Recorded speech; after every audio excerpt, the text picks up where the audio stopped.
पाकिस्तान से तैयबा बुखारी का आदाब। टैरिफ जंग तो आपके सामने थी और अब आबी जंग भी छिड़ चुकी। ये जंग कहाँ तक जाएगी, कहाँ जाके थमेगी, कितनों को अपने साथ बहा के लेके जाएगी, कितनों को प्यासा रखेगी, तारीख फैसला करेगी। और इस आबी जंग की तारीख भी बहुत पुरानी है, जिसकी तफसील हम आपको यहाँ पेश नहीं करना चाहते। मौजूदा हालात के दायरे में ही रहते हुए गुफ्तगू का सिलसिला आगे बढ़ाएं और गुफ्तगू में एहतियात बरतते हुए चंद सवालात मोदी सरकार से पूछने की जसारत अगर हम करें, जो कि उनको नागवार ना गुजरे, तो जनाब इतना बता दीजिए कि चीन से आने वाला पानी या चीन के दरियाओं से आने वाला पानी कितने फीसद पानी पे भारत का इन्हिसार है। अगर ये पानी बंद हुआ तो क्या होगा, और अगर सिंतास मुआहदा यकतरफा तौर पर आपकी जानिब से नुकसान की दहलीज पे पहुंचता है या खत्म होता है या इस मुआहदे पे कोई आंच आती है, तो पाकिस्तान वाज़े अल्फाज में कह चुका है कि वो इसके ऊपर क्या रद्द-ए-अमल देगा। और अगर ये रद्द-ए-अमल आता है तो आपका क्या होगा। धमकी देने से पहले, कदम उठाने से पहले गौर व फिक्र जरूर कीजिएगा। खित्ता गैर सियासी या गैर हकीकी इक़दामात का हरगिज मुतहम्मल नहीं हो सकता। करोड़ों जिंदगियां जुड़ी हैं। बालाकोट में सर्जिकल स्ट्राइक्स का भी बुखार बड़े जोरों शोर से चढ़ा था कुछ हस्तियों को, और सर्जिकल स्ट्राइक भी की गई थी और घर में घुसकर मारने का नारा भी लगाया गया था। उस नारे का क्या हुआ? अभिनंदन को चाय पीनी पड़ी। और अब की बार तो ये भी कहा जा रहा है, चाय पिलाने वाले ये भी कह रहे हैं कि अब की बार हम बिस्किट भी खिलाएंगे। बल्कि यहाँ तक भी कहा जा रहा है कि हाई टी का भी इस्तेमाल है। दोबारा अगर ऐसी ही गलती हुई तो बात हाई टी तक भी पहुँचेगी, बिस्किट तक भी पहुँचेगी, और अगर तर निवाले तक पहुँच गई तो क्या होगा। ऐसा हरगिज़ नहीं होना चाहिए। लेकिन शुरुआत आपने की। पानी बंद करने की धमकी आपकी तरफ से आई, मुआहदा यकतरफा तौर पर ख़त्म करने का ऐलान आपकी तरफ से हुआ। पूरी दुनिया को आंखें कान खोलकर देखना और सुनना होगा कि मोदी सरकार ने कैसे करोड़ों जिंदगियों के हवाले से अपने तौसी पसंदाना अज़ाइम का इजहार किया, कैसे नाइंसाफ़ी का इजहार किया। और आपको ये जवाब देना पड़ेगा। आपकी सियासी तारीख आपके इन ऐलानात को ज़रूर अपने अंदर सजा कर रखेगी और बार बार आपको एक इंतहा पसंद रहनुमा के तौर पर लोगों के सामने पेश करेगी। आपने खुद अपना चेहरा दागदार किया। दुनिया की बड़ी जमहूरियत होने के दावेदारों ने जमहूर के ऊपर पानी बंद करने का फैसला किया बगैर किसी सबूत के, और आलमी मुआहदों की खुलम खुला खिलाफ वर्जी मकबूजा कश्मीर में तो की ही जा रही थी, लेकिन इसको अपना वतीरा बना लिया गया। बहरहाल हम तारीख में नहीं जाते, माजी में नहीं झांकते। हम सिर्फ और सिर्फ आपको ये बताना चाहते हैं कि अब की बार आपकी नैया नहीं लगेगी पार। भारत से ही उठ रही है सवालात की बौछार। ऑपोजिशन की जानिब से किए जा रहे हैं कड़े वार। अब की बार पहलगाम बनेगा आपके लिए कांटों का हार। फॉल्स फ्लैग ऑपरेशन अब फंदा बनने जा रहे हैं। हम बगैर किसी तमहीद के आपको ये बताते हैं कि फॉल्स फ्लैग ऑपरेशंस की तारीख, बल्कि शर्मनाक तारीख क्या है। हमारी कोशिश होगी कि हम गुफ्तगू में इंतहाई मोहतात रवैया और इंतहाई नरम लहजा अपनाएं और इंतहाई सादा अल्फाज के साथ बात करें, ताकि आपके लहजों पर नागवार न गुजरे, आपकी समातों पर नागवार न गुजरे, और आपको इनका जवाब देने में आसानी हो। कुछ हकायक आपके सामने हम पेश करने जा रहे हैं और ये तारीखी हकायक है। सबूत के साथ हम बात करेंगे। हमारी ख्वाहिश होगी कि आप सबूत के साथ, हकायक के साथ इनका जवाब दें। क्या पहलगाम फॉल्स फ्लैग ऑपरेशंस की नाकाम और शर्मनाक तारीख में एक नया इजाफा नहीं, दुख भरा इजाफा नहीं। हम पहलगाम के सानहे में जिन जिन कीमती जानों का नुकसान हुआ है उन पर ताज़ियत करते हैं, अफसोस का इजहार करते हैं। अफसुर्दा हैं हम, गमज़दा हैं हम, और हमारा गम और दुख तो दुगना है, क्योंकि बिला वजह बगैर किसी सबूत के पाकिस्तान और पाकिस्तानियों का नाम इस सानहे में लिया जाना इंतहाई अफसोसनाक है। हम गहरे दुख का शिकार हैं। आगे बढ़ते हैं। ये मनगढ़ंत इल्ज़ाम तराशी क्या पुरानी रवायत नहीं है भारत की? हम इंतहाई अफसोस के साथ ये जुमले अदा कर रहे हैं। क्या ये मनगढ़ंत इल्ज़ामात आपकी हाइब्रिड वॉर स्क्रिप्ट का हिस्सा नहीं? क्या आवाम की तवज्जो हटाकर इंतखाबात चोरी करना आपके मुल्क में पुराना हरबा नहीं? और पहलगाम की तरह भारत के फॉल्स फ्लैग ऑपरेशंस की शर्मनाक दास्तान क्या तवील नहीं? और अगर आप इस तवील दास्तान से वाकिफ नहीं हैं तो आज हम इस दास्तान से पर्दा उठाए देते हैं और इस दास्तान की चंद निशानियां सिर्फ आपकी याद दहानी के लिए हम पेश करेंगे। तफसीलात तक पहुंचने में आप खुद हिम्मत कीजिएगा, इंसाफ पसंदी का मुजाहरा कीजिएगा, हौसला दिखाइएगा। धमकियों से, इल्ज़ाम तराशियों से काम नहीं चलेगा। आगे बढ़ते हैं तेजी से उस तारीख की तरफ जो छन छन के हकायक साबित कर रही है। 2007 में समझौता एक्सप्रेस सानेहा में दर्जनों अफराद की हलाकत का इल्ज़ाम भी पाकिस्तान पर आयद किया गया था, जबकि समझौता एक्सप्रेस की तहकीकात में मेजर रमेश समेत हिंदू इंतहा पसंदों का किरदार सामने आया। क्या ऐसा नहीं था? मजीद तफसील तक आप खुद पहुंचिएगा। आगे बढ़ते हैं। 2008 में आपको लिए चलते हैं। 2008 में मुंबई हमले पाकिस्तान को आलमी सतह पर बदनाम करने के लिए इस्तेमाल किए गए। 2000 क्या ऐसा नहीं हुआ था?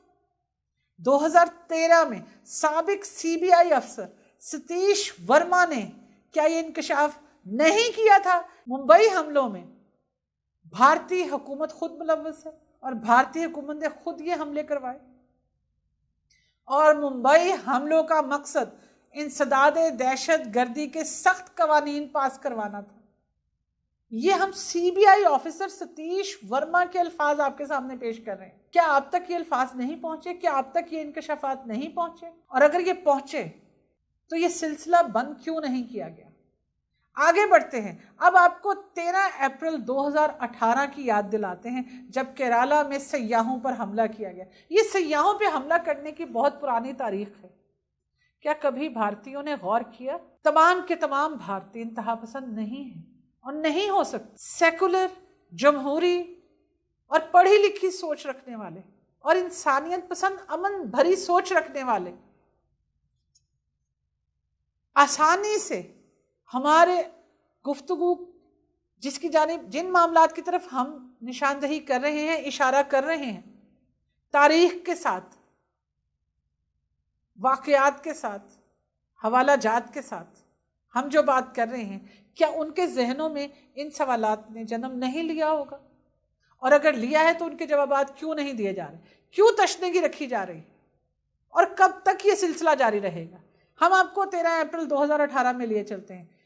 पूछिए अपनी हुकूमत से सवाल ये कि बार बार सयाहों को क्यों टारगेट किया जाता है, निशाना बनाया जाता है, क्यों उनकी जानों से खेला जाता है? कभी समझौता एक्सप्रेस में मुसाफिरों को, वो भी सयाह ही होते, अपने देश से मुसीबतें, परेशानियां काट कर लंबी लंबी लाइनों में खड़े होकर वीज़े लिए जाते थे, और अब तो वीज़े भी नहीं दिए जाते थे, जिन्हें आपने एक बार फिर बंद किया है। बराए नाम जो वीज़े दिए जाते थे,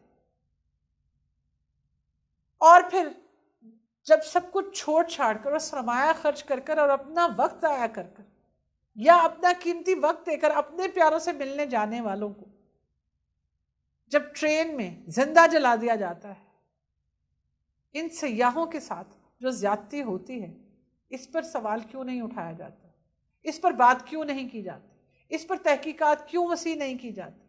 क्यों इंसाफ की अदालत नहीं लगती? क्यों इंसाफ का दायरा वसी नहीं किया जाता? क्यों मुजरिमों को इंसाफ के कटहरे में नहीं लाया जाता? कब तक मजलूमियत की दास्तान रकम की जाती रहेगी? कब तक जालिमों को कैफरे किरदार तक नहीं पहुंचाया जाएगा? कब तक असल मुजरिमों को सामने नहीं लाया जाएगा? कब तक पर्दापोशी का मुजाहरा किया जाएगा? घंटों हम आपसे इस मामले पे बात करते रहेंगे, घंटों गुफ्तगू होती रहेगी, एक तवील दास्तान है। दोबारा आपको लिए चलते हैं 13 अप्रैल 2018 के उस दौर में जब केरला में सयाहों पर हमला कराया गया और तहकीकात में सामने आया गया, तहकीकात में ये सामने आया कि हमले मध्य प्रदेश और राजस्थान के इंतखाबात से कबल सियासी मकासद के हसूल के लिए करवाए गए। क्या ऐसा नहीं है? आप अपने मीडिया रिपोर्ट्स को खंगाल लीजिए, अपने अखबारात को गर्द से आज़ाद कर लीजिए और फहम व फरासत का मुजाहरा कीजिए, इंसाफ पसंदी का मुजाहरा कीजिए, आपको फौरन हकायक साफ नजर आए। आगे बढ़ते हैं, अब आपको पुलवामा लिए चलते हैं, 2019 में लिए चलते हैं। 2019 में पुलवामा के हमले में 40 भारतीय फौजी या नीम फौजी दस्ते को निशाना बनाया गया था। इसमें कीमती जानें ज़ाया हुई थी। इस पे भी हमने ताज़ियत का इजहार किया था। और जितने भी हमलों का जिक्र हमने किया है, इन सब में जितनी भी जानें ज़ाया गई हैं, हमें उन सब पे अफसोस है, दुख है, मलाल है। हम ताज़ियत का इजहार करते हैं, हम इस दहशत गर्दी की मजम्मत करते हैं, हम इन साजिशों की मजम्मत करते हैं, हम इन हमलों की मजम्मत करते हैं, क्योंकि हमारा इनके साथ कोई ताल्लुक नहीं है। 2019 में पुलवामा के हमले में जब 40 भारतीय सिपाही मौत की वादी में पहुंचे हैं, तो इसका इल्ज़ाम भी मोदी सरकार ने बगैर सबूत के और उजलत में और फौरी तौर पर पाकिस्तान पर लगाया, जबकि मकबूजा कश्मीर के ही गवर्नर ने राहुल गांधी के साथ इंटरव्यू में या बातचीत में, मीडिया पे वो इंटरव्यू मौजूद है, क्या इस हमले की और इस साजिश का पर्दाचाक नहीं किया था? क्या उन्होंने ये नहीं बताया था कि उन्होंने इस मामले पर मोदी जी से राब्ता किया और बहुत खुल के, बहुत तफसील से उन्होंने बात की थी? सोशल मीडिया पे वो इंटरव्यू मौजूद है। मेरी आप सबसे अपील होगी कि करोड़ों इंसानी जिंदगियों को अगर हमने जंग की भट्टी में झोंकने से बचाना है, तो वो इंटरव्यू जाके जरूर सुनिए। आपको बासानी दस्तयाब है वो इंटरव्यू, आपको मिलेगा, आप वो देखिए, सुनिए, गौर कीजिए, आगे बढ़िए। मोदी सरकार की साजिश को कितनी आसानी से उन्होंने सबके सामने पेश किया था, पर्दाफाश किया था, पर्दा चाक किया था, बेनकाब किया था। क्या ये सबूत नहीं है? वाज़ेह सबूत नहीं है? आगे बढ़ते हैं। अब हम आपको 2023 में 2023 में लिए चलते हैं, जब राजौरी में 5 भारतीय फौजियों को मौत के घाट उतारा गया था और इन हलाकतों का मलबा भी पाकिस्तान पर डाला गया था। आम शहरी मरे तब पाकिस्तान जिम्मेदार, पुलिस एहलकारों को निशाना बनाया जाए तब पाकिस्तान जिम्मेदार, भारतीय फौजी किसी दहशतगर्दी का, किसी हमले का या किसी साजिश का हिस्सा बने या निवाला बने या उसमें उनकी जिंदगियां काम आए या वो अपनी जानों से जाएं, तब पाकिस्तान जिम्मेदार। पाकिस्तान से हट के भी कुछ सोचना सीखिए, बात करना, आगे बढ़ना सीखिए, हकायक से आंखें मत चुराएं। जबकि अब राजौरी में ही आपको हम दोबारा लिए चलते हैं, जबकि इन 5 भारतीय फौजियों की हलाकत का जिम्मेदार बीजेपी के एंटी पाकिस्तान और मुसलमान बयानिए को करार दिया गया था और ये नैरेटिव बनाया गया कि मुसलमान और पाकिस्तान ही ऐसी साजिशों का हिस्सा होते। क्या इस नैरेटिव को, क्या इस साजिश को, क्या इस बयानिए को भाजपा ने कैश नहीं किया था?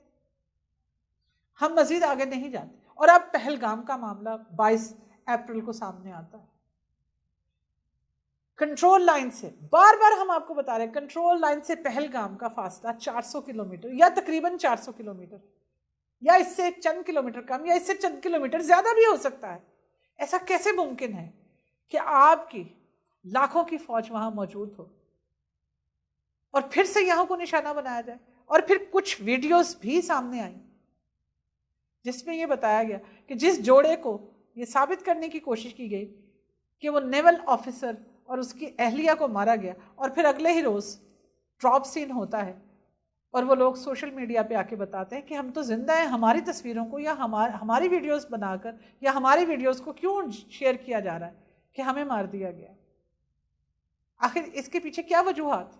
तो ये ड्रामे अब बेनकाब होना शुरू हो चुके हैं, मजीद भी होंगे। एक लाइन में इस साजिशी बयानिए को हमने आपके सामने पेश किया, कुछ गर्द हटाने की कोशिश की है और दबे दबे लफ्जों में हटाने की कोशिश की है। हम तमाम SOPs का एहतराम कर रहे हैं, हम सोशल मीडिया पे इंतहाई मोहतात अंदाज में गुफ्तगू कर रहे हैं। जब मुल्कों पे ऐसे हालात हों, जंग के या खतरात के बादल मंडला रहे हों, तो दानिशमंदी इसी में है कि आप हकायक के साथ बात करें, तहम्मुल से बात करें, बुर्दबारी से बात करें, सबूतों के साथ बात करें। हमने सबूतों के साथ आपके साथ बात की, उम्मीद है आप सबूतों के साथ इनका जवाब देंगे। फिर मिलेंगे। अल्लाह हाफिज़।